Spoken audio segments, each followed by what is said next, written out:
Maswerteng hapon po mga ka-STL. Narito na po ang resulta ng STL Bulacan para sa araw na to, 2nd row, January 22, 2026, araw ng Huwebes. Naway, mga natayaan nyo pong mga numero kanina ay manalo nawa ngayong hapong ito, 4 PM. Kaya't kunin nyo na po ang inyong mga ticket. Narito na po ang resulta. Ang mga numerong nanalo sa STL Bulacan ngayong hapong ito, January 22, 2026, 4 PM, 2nd row result, 30 at 28 in exact order. Again, 30 at 28.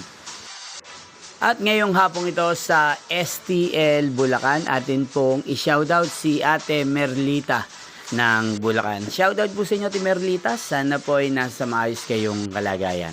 At sa lahat po ng mga taga Bulacan, shoutout po sa inyo. Inyo pong napanood ang resulta ng STL Bulacan.